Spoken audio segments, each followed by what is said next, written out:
오늘 설교 말씀의 제목은 예수 하찮은 존재입니까? 이 말씀으로 우리 마태복음 26장 중반부를 함께 보도록 하겠습니다. 자, 본문 말씀에 보면 예수님의 12 제자 중에 하나였던 가룟 유다가 예수님을 배신합니다. 이유는 실망감이에요. 우리가 인생을 살다 보면 실망하는 일들이 종종 있습니다. 저 사람은 안 그럴 줄 알았는데 참 실망이다. 저 목사님은 안 그럴 줄 알았는데 참 실망이다. 저 아무개는 안 그럴 줄 알았는데 실망이다. 우리가 사람을 향해서만 실망하겠습니까? 하나님 앞에서도 하나님, 제가 이렇게 헌신했는데, 제가 이렇게 기도 생활하고 나름대로 잘했는데 어떻게 저에게 이런 고난과 어려움을 줄 수 있습니까? 우리는 또 실망을 할 수가 있습니다. 가룟 유다가 가졌던 실망감은 무엇일까요? 자기가 생각했던 예수님의 모습이 아니었습니다. 아무리 생각해도 달라도 너무 달랐습니다. 가룟 유다가 예수님을 따라갔던 이유는요, 예수님이 힘을 가지고 있었기 때문이에요. 그 힘은 영적인 힘도 있었지만 육적인 힘도 예수님이 가지고 있었습니다. 가룟 유다는 예수님이 그 힘을 좀 멋지게 사용하기를 원했어요. 로마를 향해서도 사용하기를 원했고, 이스라엘을 향해서도 사용하기를 원했고, 그리고 좀 더 폭넓게 파워풀하게 영향력 있게 그 힘을 사용하기를 원했습니다. 그런데 가만히 보니까 예수님이 그 힘을 대부분 영적으로 사용하시는 거예요. 예를 들어서 귀신 쫓아내는데, 축사 사역하는데 많이 사용하셨고, 또 치유 사역하는데, 그것도 가룟 유다의 관점에서 보니까 돈 되지 않는 사람, 돈 안 되는 사람 치유 사역하는데 눈 고쳐주고, 손 고쳐주고, 입 고쳐주고, 다리 고쳐주고, 전부 다 그런 쪽으로만 사용하는 거예요. 그러니 가룟 유다가 생각했던 예수님의 모습이 아니었습니다. 그게 변하겠지, 바뀌어지겠지 했지만 이제는 아니다 싶어서 예수님을 떠나기로 합니다. 그래도 오늘 본문 말씀에 보면 대제사장들에게 가서 내가 예수를 넘겨주겠다고 합니다. 엄밀한 의미에서 가룟 유다가 예수님을 넘겨주고 말고 할 것도 없습니다. 가룟 유다는 예수님의 소유가 아니잖아요. 그러니 이 말은 예수님을 잡아갈 수 있도록 내가 적절한 발판, 기회를 마련해 주겠다라고 하는 그런 고백 아니겠습니까? 그 값으로 얼마를 주렵니까? 은 30을 달아주겠다 합니다. 그래도 예수님이 은 30에 팔린 이야기가 여기서 시작이 되는 거예요. 마태복음 26장 15절에 보면 내가 예수를 너희에게 넘겨주리니 얼마를 주려느냐 하니 그들이 은 30을 달아주거늘. 자, 은 30의 표면적인 의미는 이 노예의 몸값입니다. 종 한 사람의 몸값이에요. 이거 누구든지 다 알고 있는 거예요. 출애굽기 21장 32절에 소가 만일 남종이나 여종을 받으면 소 임자가 은 30세겔을 그의 상전에게 줄 것이요 소는 돌로 쳐서 죽일지니라. 옛날에 밭을 갈다가 이 소가 다른 집의 노예를 받아버렸어요. 실수로. 남자든 여자든. 그러면 배상을 해줘야 되잖아요. 근데 그 생명값이 은 30세겔이에요. 그러니까 노예 몸값입니다. 최고로 많이 쳐준 값이에요. 그러면 은 1세겔이 여러분 어느 정도의 무게를 가지고 있느냐? 1세겔이 11.4g이에요. 그러면 30세겔은요 342g이에요. 그러니까 쉽게 말하면 여러분 500g도 안 나가는 거예요. 그 500g도 안 나가는 그 값을요 예수님을 몸값으로 생각하고 판 거예요. 그러니까 종의 몸값인 겁니다. 자, 그러면 은 30세겔의 표면적인 의미만 있느냐? 영적인 의미도 우리가 같이 한번 보실 필요가 있습니다. 자, 본문 말씀에 보면 가룟 유다가 예수님을 팔러 갔어요. 파는 사람입니다. 대제사장들은 예수님을 사는 사람들입니다. 여러분, 가격은 어떻게 책정이 되나요?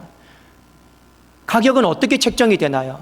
오늘날처럼 마트처럼 이렇게 가격 매대에 가격표가 있는 거예요? 그게 아니잖아요. 가격이다라고 하는 건 자고로 파는 사람과 여러분 사는 사람이 서로 마음이 일치가 돼야 돼요.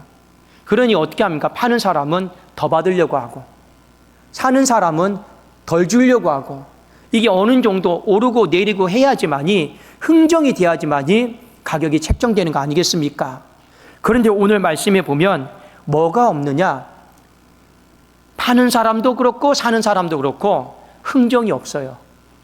그냥 여러분 일사천리로 예수님의 몸값이 책정이 됐다라는 겁니다. 더 주세요. 안 돼. 이런 실갱이 자체가 없었다라는 거예요.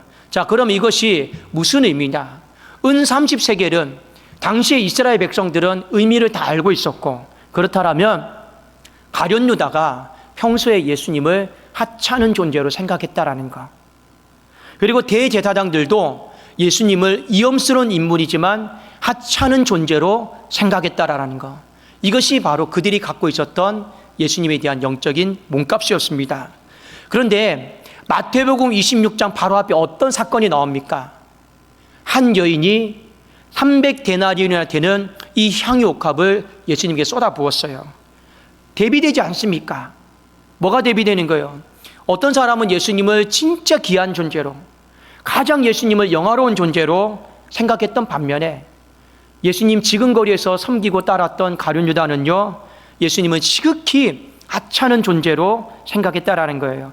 영화롭게 해드릴 마음이 없었다라는, 그의 마음의 평소의 생각이었어요. 그러면 왜 예수님을 하찮은 존재로 생각했을까요? 이유는 명백합니다. 여러분, 쓸모가 없어졌어요. 이익이 나지 않아요. 처음에는 예수님 따라다니면 내 삶에 이익이 발생할 줄 알았어요. 쓸모가 있거든요. 그런데 시간이 지나면 지날수록 더 따라다니다가 이것은 이익이 안 되고 손해가 되겠다, 그런 생각을 가졌던 거예요. 자, 우리가 보통 인생사를 살다 보면 이런 경우가 있죠. 처음에는 이익이 될 줄 알고 가지고 있었는데 더 가지고 있으면 손해가 되는 게 있죠. 주식. 이익이 될 줄 알고 샀어요. 가지고 있으면 어느 순간에 이익이에요. 근데 보통 이런 말씀들 많이 하시죠. 가지고 있다가 휴지조각 되는 경우가 많아요. 쓸모가 없어지는 거죠. 하찮게 되어버리는 거죠. 비단 이것뿐이겠습니까? 우리 옛날에, 이거 정말 악한 풍습이지만 고려장 아시죠? 부모가 살아생전에는요, 정말 등골이 휘어가면서 자녀들 뒷바라지 다 했단 말이에요. 근데 문제는 뭐냐? 나이가 들어서 손에 힘도 없고 다리에 힘도 없어요. 생산력이 없어졌어요. 그럼 어떻게 돼요? 고려장이라고 하는 게 뭡니까? 쓸모가 없으니까, 이익이 없으니까 그때부터 자녀들이 어떻게 하는 거예요? 하찮은 존재로 보기 시작하는 거예요. 그러니까 어떻게 합니까? 내다 버리는 겁니다. 그게 우리 옛날에 고려장이었어요. 그렇잖아요. 지금 오늘 마찬가지입니다. 가룟 유다가 더 따라다니다가는 지금 이후의 시간부터는 내 삶에 쓸모, 이익이 발생하는 것이 아니라 손실이 발생할지도 모르겠다, 손해가 발생할지도 모르겠다. 그래도 어떻게 하는 거예요? 아쉬우니까 최소한의 비용이라도 건지자, 연장 하나라도 더 갖고 오자, 물건 하나라도 더 갖고 오자, 그런 마음으로 오늘 은 30세겔에 예수 그리스도를 팔아버린 거예요. 자, 흥정이 성사가 되고 이제 가룟 유다는 인생이 바뀌게 됩니다. 어떻게 바뀌게 되느냐? 예수님을 잡아서 팔 기회만 찾고 있는 거예요. 16절에 보면 그가 그때부터 예수를 넘겨줄 기회를 찾더라. 이제는 더 이상 말씀이 안 들려와요. 이제는 더 이상 예수님의 입에서 나오는 말씀이 관심이 없어요. 예수님이 누굴 고치든 귀신을 쫓아내든 이제는 어떤 것도 관심이 없습니다. 뭐만 관심이 있는 거예요? 그때부터 어떻게 하면 예수를 잡아줄까? 잡아도 넘길 수 있을까? 그 기회만 관심이 있는 거예요. 결국에 가룟 유다의 관심은 이제 어떻게 변화가 됩니까? 은 30에 매여 있는 인생으로 바뀌게 됩니다. 여러분, 은 30이 물질이에요. 이제는 가룟 유다의 인생은요, 은 30에 매여서, 물질에 매여서 살아가는 인생이 됩니다. 하찮은 것에 매여서 살아가는 인생이 돼요. 결론부터 저 한 가지 말씀드리면, 예수를 떠난 순간부터 우리 모든 사람은 하찮은 것에 매이게 되어 있습니다. 그걸 조심하셔야 돼요. 이런 인생이 행복일까요? 불행일까요? 불행이죠. 우리도 인생을 살다 보면 얼마나 하찮은 것에 많이 매여 있습니까? 대표적으로 염려, 걱정, 근심입니다. 이게 얼마나 하찮은 거냐면 위대한 게 아니에요. 성경에 이런 말씀이 있죠. 한날의 괴로움은 그날로 족하다. 예수님이 왜 이런 말씀하셨습니까? 염려는 그렇게 하찮은 거다. 괴로움은 그렇게 하찮은 거다. 두려움은 하찮은 거다. 그 염려, 걱정, 두려움은 한날을 못 넘기는 하찮은 것에 불과하다. 그러면서 뭐라 말씀하셨어요? 하찮은 것에 매이지 마라. 하찮은 것에 안 매이는 방법이 뭡니까? 너희는 먼저 그의 나라와 그의 의를 구하라. 하나님 나라 안에 있어라. 예수 안에 있어라. 그러면 우리가 입을 거, 먹을 거, 마실 거 하찮은 것에 매이지 않지만 하나님 나라 밖에 있으면, 예수 밖에 있으면 모든 인생들이 이 하찮은 것에 걱정하고 매여 있고 두려워하고 그렇게밖에 살아갈 수가 없다. 이것이 성경이 우리에게 주는 관점입니다. 예수 떠난 인생의 특징이에요. 예수님을 떠난 순간부터 목사도 그렇고 어떤 누구도 다 마찬가지입니다. 반드시 하찮은 것에 매여 있게 돼요. 가룟 유다 보십시오. 은 30세계 평생 매여 있다가 마지막에 자살했어요. 자살했는데 그 은 30세계를 어떻게 했습니까? 한번 쳐다보고 내가 이렇게 하찮은 것 때문에 예수를 팔았구나 하고 다 던져버리고 죽었어요. 그 죽기 전에 깨달은 거예요. 이게 뭐라고? 이 은 30이 뭐라고? 내가 이것 때문에 내 인생을 풍미박산 냈구나. 그 쓰지도 못하고 던져버리고요 죽었단 말이에요. 이 염려가 뭐라고? 이 걱정이 뭐라고? 이거 돌아보면 아무것도 아닌데 이것이 우리의 인생에 매여가지고 어떻게 한 거예요? 예수를요 버려버렸어요. 성경이 오늘 이 말씀을 통해 우리에게 주신 두 번째 교훈입니다. 예수를 떠난 순간부터 우리는 반드시 하찮은 것에 매여서 살아갈 수밖에 없다. 그것이 오늘 우리에게 주는 메시지죠. 사랑하는 여러분, 본문 말씀을 통해서 두 가지 적용점을 같이 한번 살펴봤으면 좋겠습니다. 나는 예수님을 귀하게 여기고 있습니까? 아니면 나는 예수님을 하찮게 여기고 있습니까?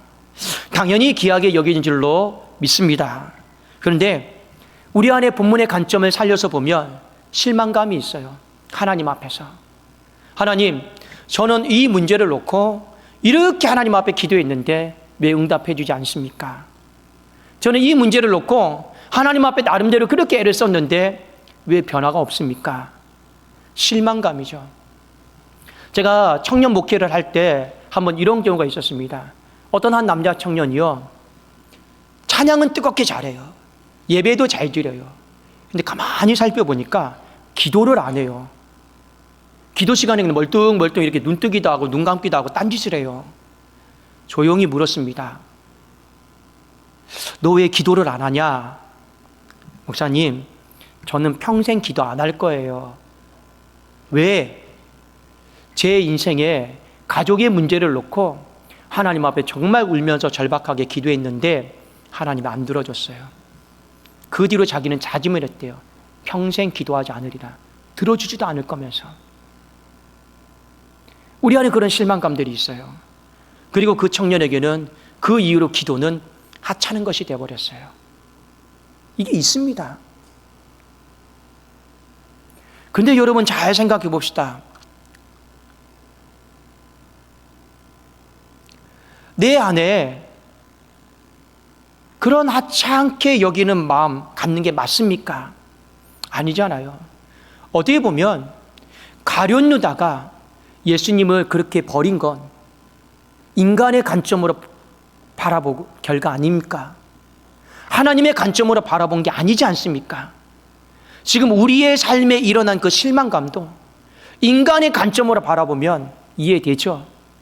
그런데 하나님의 관점으로 바라보면 그것이 평생 기도하지 않을 만큼 하찮은 것은 아니지 않겠습니까? 제가 왜 우리 성도님들에게 이 말씀을 드리느냐? 한국에 어떤 분들이 이런 분들이 있어요. 중직이 되겠다라고, 내가 그래도 하나님 앞에 일꾼이 되겠다라고 섬긴 사람들이 있습니다. 근데 중간에 중도 하차하시는 분들이 간혹 가다가 있어요. 왠지 아십니까? 이렇게 시간이 많이 들어갈 줄 몰랐다. 이렇게 비용이 많이 들어갈 줄 몰랐다. 임직 비용 얘기하는 게 우리 교회는 임직 비용 그런 거 없어요. 아무래도 모범을 보여야 되니까. 이렇게 시간이 많이 들어갈지도 몰랐고, 이렇게 비용이 내 생각 외로 많이 들어갈지도 몰랐고, 이렇게 내 삶의 에너지가 많이 들어갈지도 몰랐다. 자, 무슨 생각하는 거예요? 예수를 따라가면서 내가 얻는 이익보다, 유익보다 내가 손해보는 거 더 많아질 때가 있어요. 그렇게 느껴질 때가 있어요. 손익분기점이 바뀔 때가 있어요. 그때 어떻게 되는 거예요? 그 직분이 하찮게 돼버려요. 귀하게 되지가 않아요. 그러면 어떻게 합니까?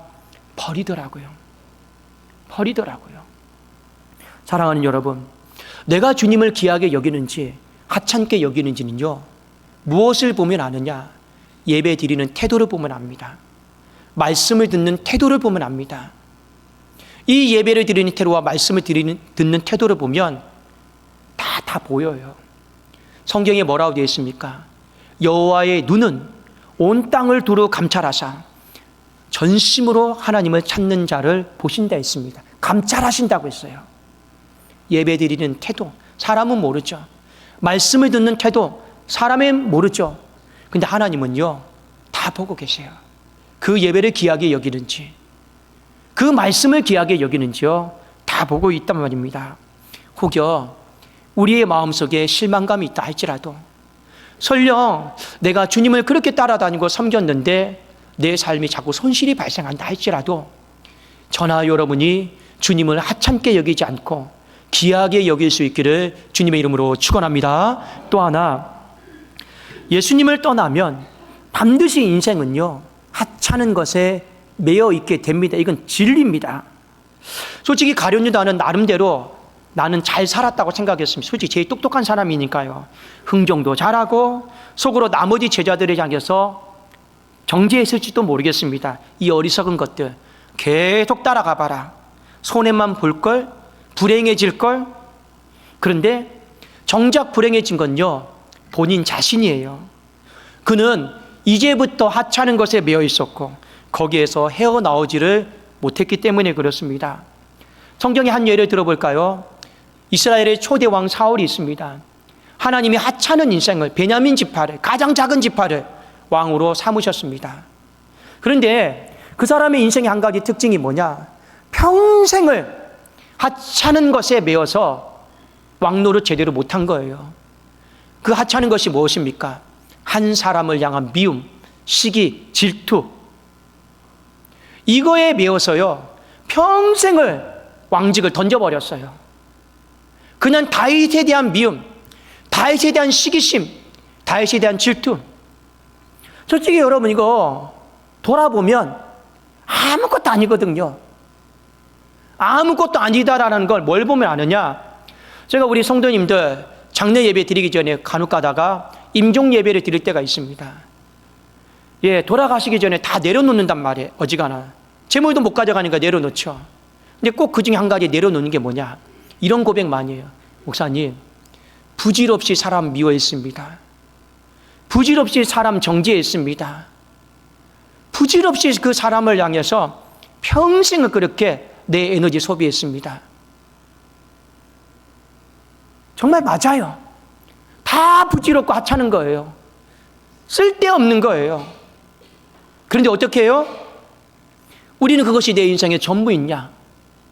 거기에 오늘도 스트레스 받고 내일도 스트레스 받고 계속해서 스트레스 받고, 그것 때문에 내가 교회를 옮기느니 마느니, 그것 때문에 내가 신앙생활을 하느니 마느니, 그것 때문에 내가 기도를 하느니 마느니, 그것 때문에 내 인생이 밤낮 잠도 못 자고 괴로워하고 매이게 되더라는 거예요. 왜요? 더 본질적인 문제는 뭡니까? 사울이 처음부터 그랬을까요? 아니에요.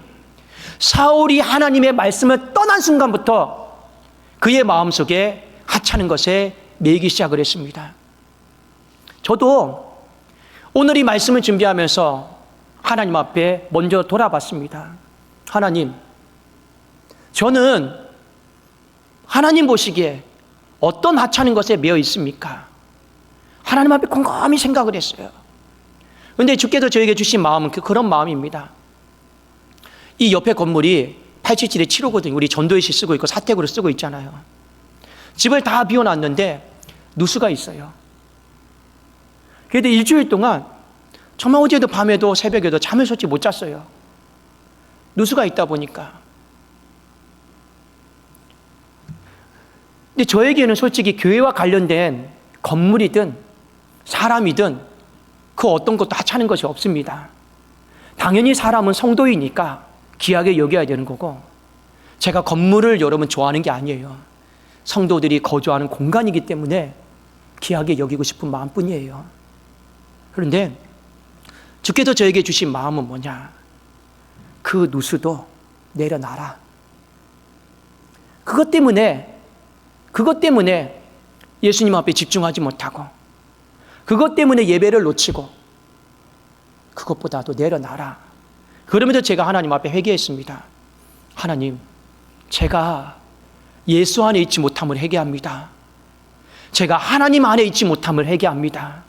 제가 예수 안으로 더 깊게 들어가야 되고 하나님 나라 안으로 더 깊게 들어가야 되는데 제가 그렇게 하지 못함을 하나님 용서하여 주시옵소서. 회개하는 마음으로 솔직히 내려왔습니다. 그렇습니다. 저도 그렇고 여러분도 그렇고요. 예수 밖에 있으면 무조건 여러분 염려와 걱정과 두려움에 매여 살 수밖에 없어요. 스트레스에 갇혀 살 수밖에 없습니다. 거기에다 헤어나오지를 못해요. 그런데요, 다 돌아보면 아무것도 아닌 거예요. 하나님은 우리에게 어떤 삶을 살기를 원하실까요? 불행한 삶을 살기를 원하실까요? 하찮은 것에 매여서 그렇게 살기를 원하실까요? 아니면 귀하신 예수님을 바라보고 집중하면서 살기를 원하실까요?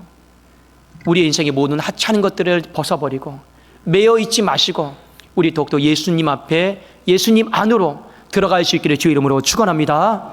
그렇게 되면 우리의 예배드리는 태도가 바뀔 거예요.